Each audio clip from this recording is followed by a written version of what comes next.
Hello guys, welcome to my channel Bithika's home kitchen. आज का আমার রেসিপি রাবড়ি। তো চলো আমি তোমাদের দেখাবো কি কি উপকরণ নিয়েছি। এখানে আমি দেখো রেড কাউ দুধটা নিয়েছি, আমি 1 কিলো নিয়েছি, এখানে দুটো প্যাকেট নিয়েছি। এখানে চিনি দেখো একদম হাফ বাটির মতো, একদম কম চিনি লাগবে যেহেতু এটা শুকিয়ে যাবে।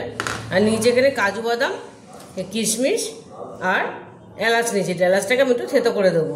তোমরা চাইলে এখানে পেস্তা কেশরও দিতে পারো। তো চলো সবার প্রথমে আমি দুধটা জাল দেব। দেখো আমি কড়াই বসিয়ে দিয়েছি গ্যাসে। এবার আমি দুধটা দেব, দুধটা কাটবো, দুধটা আমি ঢেলে দেবো।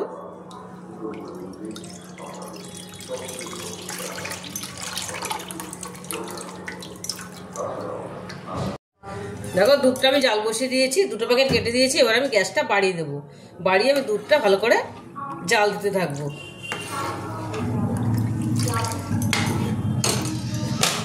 একটু ঢেকে দেবো।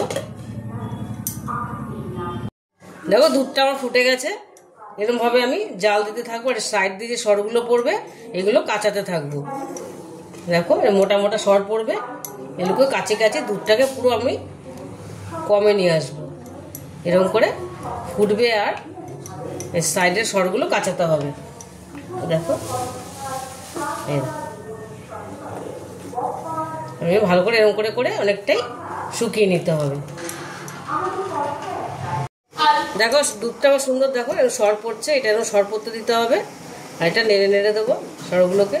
এ দেখো সাইডের সরগুলো কাচি কাছে দিতে হবে। এরকম করে করে পুরো দুধটাকে ঘন করতে হবে। সরগুলো মোটা হয়ে হয়ে পড়বে, তারপর সরগুলো ভাঙতে হবে। দেখো আবার সর পড়বে। দেখো সরটা অনেকটাই মোটা হয়ে গেছে। দেখো কি সুন্দর মোটা হয়ে সর পড়েছে। এবার আমি এর পর্যায়ে আমি চিনিটা দিয়ে দেবো। আমি চিনিটা দেবো, চিনিটা পুরোটা তাও দেবো না, পরে আমি দেখে দেবো। দেখো দিয়ে দিলাম। এবার আমি এলাচ দানাটা গুঁড়ো গুঁড়ো থেতো করে নিয়েছি, এটা আমি দিয়ে দেবো।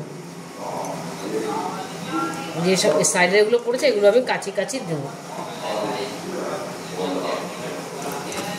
এগুলো কাচিতে খেতে ভীষণই ভালো লাগে, খুব সুন্দর হয়, খুব কম উপকরণে হয়ে যায়। তোমাদের খুব কম উপকরণটা দেখালাম, তোমাদের সাথে শেয়ার করলাম। এটা আমাদের তো ভীষণই ফেভারিট এটা রাবড়িটা। দেখো সাইডের সরগুলো কাচিয়ে দিতে হবে। এরপরে আরও দেখবো আরও একটুখানি মোটা হয়ে সর পড়বে। আমি একটু ঢেকে দেবো, এটা একবার ঢেকে দেবো। দেখো আমার এটা কি সুন্দর, দেখো কালারটাই পুরো চেঞ্জ হয়ে গেছে, পুরো ঘন হয়ে গেছে। দেখো সরগুলো তো মোটা হয়ে পড়েছে। সাইডেগুলো আমি এরকম কাচিয়ে দেবো। এই সাইডেগুলো এরকম সরগুলো পুরো মোটা সরগুলো পুরো কাচিয়ে দেবো। কাচিয়ে আমি এটার সঙ্গে মিলিয়ে দেবো। দেখো কি সুন্দর হয়েছে, দেখো দারুণ হয়েছে। এটা শুকালে একটু ঘন হয়ে যাবে, ঠান্ডা হলে দেখো একদম দেখো সুন্দর হয়ে গেছে। এই দেখো দেখো সরগুলো কি সুন্দর পড়েছে, পুরো রাবড়ি রেডি হয়ে গেছে আমার। এবার একটুখানি কাজু আর কিশমিশ ছড়িয়ে দেবো।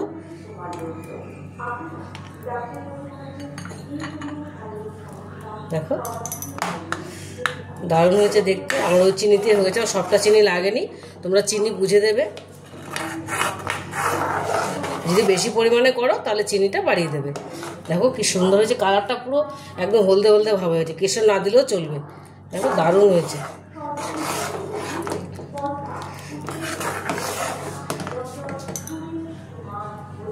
আমার এটা মোটামুটি 1.5 ঘন্টা মতো টাইম লেগেছে। একটু আস্তে আস্তে করেছি, সরটা তাহলে ভালো পড়বে। দেখো ওই সাইডের সরগুলো পুরো কাচিয়ে দেবো, এর মধ্যে কাচিয়ে এটার সঙ্গে মিলিয়ে দেবো, তাহলে খেতে আরও বেশি ভালো লাগে। দেখো পুরো রাবড়ির একদম রেডি পুরো। এবারে আমি গ্যাসটা বন্ধ করে দেবো। দেখো রাবড়িটা সুন্দর কালার চলে এসছে। দেখো একদম পুরো ঘন হয়ে গেছে ঠান্ডা হয়ে। এবার আমি এটা বাটিতে তুলে নেব। দেখো